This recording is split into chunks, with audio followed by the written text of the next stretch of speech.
Hi, ఈ వీడియోలో మనం రియల్ ఎస్టేట్ అంటే ఏమిటి, రియల్ ఎస్టేట్ ఎందుకు చేయాలి అనే విషయాలు క్లియర్ గా తెలుసుకుందాం. అసలు రియల్ ఎస్టేట్ అనే పదానికి అర్థం, మనకి రియల్ ఎస్టేట్ అంటే భూమిపై ఉన్న భవనాలు గాని, అపార్ట్మెంట్స్ గాని, కమర్షియల్ ల్యాండ్స్ గాని, కమర్షియల్ అపార్ట్మెంట్స్ గాని, వీటన్నిటిని మనం రియల్ ఎస్టేట్ అంటాం. రియల్ ఎస్టేట్ వ్యాపారం అంటే ఏంటో మనం తెలుసుకుందాం. రియల్ ఎస్టేట్ వ్యాపారం అంటే భూమిని కొనడం లేదా భూమిని అమ్మటం లేదా అద్దెకి ఇవ్వటం. సో అద్దె ద్వారా వచ్చే లాభాన్ని మనం, లేదా భూమి అమ్మటం ద్వారా వచ్చే లాభాన్ని మనం రియల్ ఎస్టేట్ లో వచ్చే లాభంగా మనం పరిగణిస్తాము. సో రియల్ ఎస్టేట్ అనే పదం, భూమిపై ఉన్న స్థిరాస్తిని మనం రియల్ ఎస్టేట్ అంటాం. కస్టమర్ ని ఐడెంటిఫై చేసిన తర్వాత మనం, ఎవరైతే మీకు సీనియర్ ఉంటారో, అంటే ట్రైనింగ్ మేము ఇస్తున్నాం కదా, మేము సీనియర్స్. సో ఎవరైతే మీ సీనియర్ ని అపాయింట్ చేస్తామో, మీకు ఒక మెంటర్ ని అపాయింట్ చేస్తామో, వాళ్ళకి ఆ కస్టమర్ ని మీరు అటాచ్ చేస్తారు. అటాచ్ చేసిన కస్టమర్ ని అతను సైట్ విజిట్ దాకా తీసుకువెళ్తారు. సో సైట్ విజిట్ ఎలా పెడతారు అనేది మనం తెలుసుకుందాం. సైట్ విజిట్ అనేది, మనం కంపెనీ ఒక కార్ ప్రొవైడ్ చేస్తుంది. కస్టమర్ ఎక్కడున్నా అక్కడ నుంచి మనం కస్టమర్ ని పిక్ చేసుకొని, కస్టమర్ కి కావాల్సిన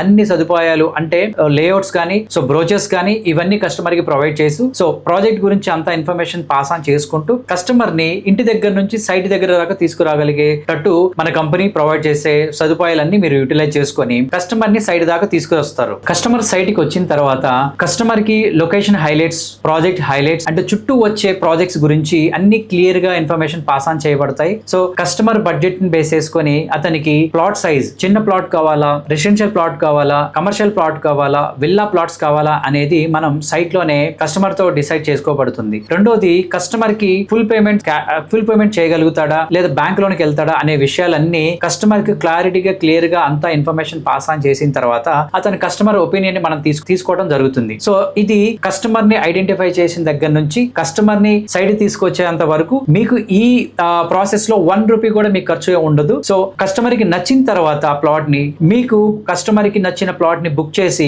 అతనికి ఒక రిసిప్ట్ ఇవ్వడం జరుగుతుంది. రిసిప్ట్ ఇచ్చిన తర్వాత కస్టమర్ నంబర్ తో, కస్టమర్ నేమ్ తో ఆ ప్లాట్ బ్లాక్ చేయబడుతుంది. కస్టమర్ ని సైట్ కి తీసుకొచ్చిన తర్వాత కస్టమర్ తో ర్యాపో మెయింటైన్ చేయడం జరుగుతుంది, ఫ్రెండ్లీ ర్యాపో మెయింటైన్ చేయడం జరుగుతుంది. సో కస్టమర్ కి కావాల్సిన ప్లాట్ సైజ్, అండ్ కస్టమర్ కి కమర్షియల్ ప్లాట్ కావాలా, రెసిడెన్షియల్ ప్లాట్ కావాలా, అండ్ విల్లా ప్లాట్స్ కావాలని చెప్తూ, సో ఆ ప్రాజెక్ట్ హైలైట్స్ గురించి, లొకేషన్ హైలైట్స్ గురించి కంప్లీట్ ఇన్ఫర్మేషన్ వాళ్ళకి ఇస్తూ, so customer point of view లో తన బడ్జెట్ ని బేస్ చేసుకొని మనం సజెషన్ చేయడం జరుగుతుంది. సో ఇక్కడ కస్టమర్ ఓకే అన్న తర్వాత మనం కస్టమర్ కి ఆ ప్లాట్ ని బ్లాక్ చేయడం జరుగుతుంది, బుక్ చేయడం జరుగుతుంది. సో ఈ బుకింగ్ అమౌంట్ 1 lakh అమౌంట్ ఉంటుంది. సో మనం ఆ కస్టమర్ బుకింగ్ చేసిన తర్వాత ప్లాట్ సైజ్ ఏదైతే ఉందో ఆ ప్లాట్ నంబర్ పైన తన ఫోన్ నంబర్ అండ్ పేరు వచ్చే విధంగా మనం ప్లాన్ చేస్తాం. సో ఇది కస్టమర్ అఫీషియల్ గా తను వెబ్సైట్ లో చెక్ చేసుకునే విధంగా మనకి అంత ట్రాన్స్పరెంట్ గా ఈ ప్రాజెక్ట్ అండ్ ఈ కంపెనీ, సో మేము మీకు సపోర్ట్ చేస్తాము. సో మనం కస్టమర్ తో బుకింగ్ చేసిన తర్వాత